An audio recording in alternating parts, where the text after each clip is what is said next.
le plateau d'à côté. Vous êtes une société formée justement constituée sous le format d'une start-up. On est aujourd'hui formé en entreprise. La forme juridique, c'est une SAS. Donc oui, et puis après, effectivement, la configuration de la boîte est une start-up. Alors, vous êtes éleveur, vous êtes transformateur, vous êtes aussi les distributeurs d'un produit assez étonnant, qu'on invite d'ailleurs tout le monde à venir découvrir et surtout déguster et apprécier. Je vous laisse ce soir nous présenter un petit peu mieux les produits que vous proposez. Alors, idéal pour l'apéro, ça on l'a vu chaque moment du stand, et on en reparlera aussi pour les marins, pas mal d'intérêt de la part de certains skippers. Alors, vous nous proposez de grignoter quoi aujourd'hui? Alors, on vous propose aujourd'hui de grignoter du verre de farine déshydraté, nature ou aromatisé, avec une gamme d'aromates qui se marie très bien avec soit le vin rouge, soit le vin blanc, soit le vin rosé, voire les bières.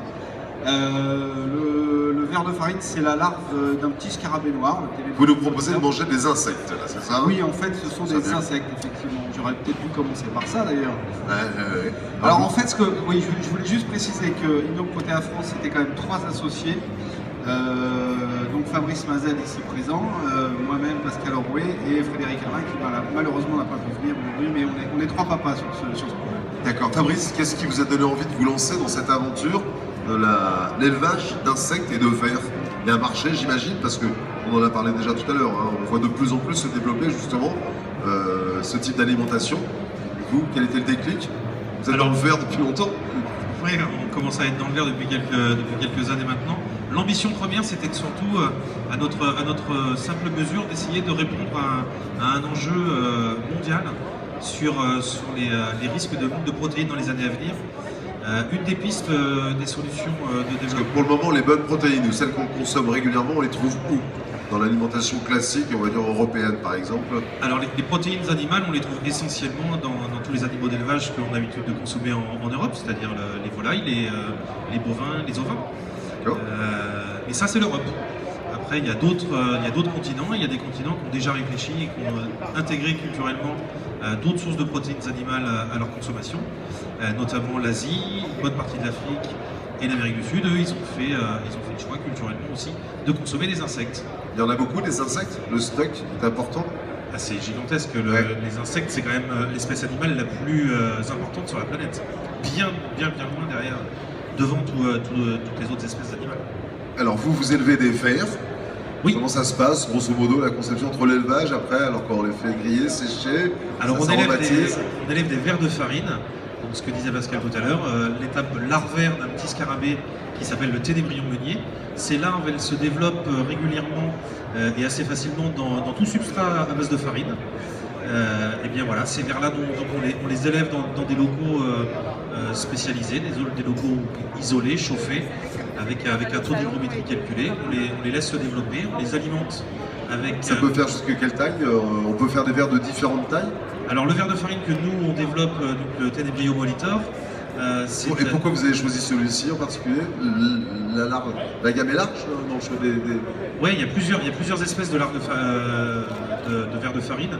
On a choisi celui-ci parce que déjà la taille déjà, on est quand même en Europe, on n'a plus l'habitude de consommer des insectes.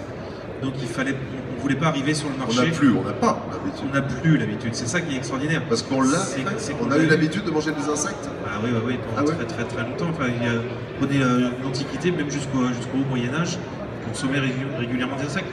Dans l'Antiquité, on en consommait énormément à l'époque romaine. La cigale était quand même l'un des mets les plus fins de l'Empire romain.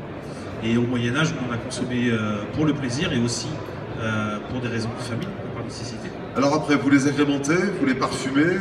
Rappelez-nous un petit peu la sélection des parfums proposés dans la dégustation du jour, en tout cas. Je vous rappelle qu'on est sur le stand de la région de Pinanois. On vous propose de déguster des insectes, des vers. Alors les aromatisations, la gamme d'aromatisation est assez complète, comme ce que je disais tout à l'heure, se marier soit avec le vin rouge, le rosé et le blanc. On a une aromatisation au comasio, qui sont des graines de sésame avec du sel de mer, ça exhauste un peu le goût et là on est un petit peu sur le goût de la cacahuète. On a du curry de Colombo, là on part un petit peu plus vers la Réunion, là dans les îles, un petit peu plus épicé. On a un 4 épices avec des tonalités de clou de girofle, assez sympa aussi avec un vin corsé, chilien, espagnol. On a un pain d'épices. Et il y en a un qui m'échappe, non. D'autres recettes en cours? Oui, après il y a d'autres idées, on essaie de travailler sur des aromates un peu différentes, quoi. On fera pas d'ail et de persil par exemple, enfin je pense pas. Alors vous m'expliquez que vous étiez aussi aujourd'hui et les prochains jours là sur le nautique parce que vous êtes en contact aussi avec l'univers du nautisme, des marins, des skippers de course au large qui de temps en temps, on le sait, on l'évoque à chaque fois, l'alimentation à bord des bateaux. Apparemment un certain intérêt de la part des marins sur ce type d'apport de protéines, de produits, de conditionnement, de volume. C'est clair, on est sur un produit qui est de l'ordre de 50 à 60% de protéines, on est sur un produit super léger, sur un produit qui peut être super compacté, donc a priori il y a tous les éléments qui sont réunis pour pouvoir embarquer ça sur un bateau et que ça prenne pas de place et que ça soit nourrissant. Moi ce que je propose éventuellement c'est de vous laisser retourner à votre espace de promotion d'Ilo Protea France et puis d'inviter les gens si vous souhaitez déguster ces délicieuses recettes de verre. On se rapproche tranquillement de l'heure de l'apéro mais ça se mange à toute heure. Oui, ça peut se grignoter à toute heure, effectivement, l'idéal étant l'apéro, parce que c'est un moment assez convivial où il y a un challenge entre amis pour goûter ça, et se réhabituer à manger de l'insecte, donc oui, effectivement, ça peut se manger à n'importe où. Merci à tous les deux. Ino Protea France, c'est sur le stand des saveurs détonnantes.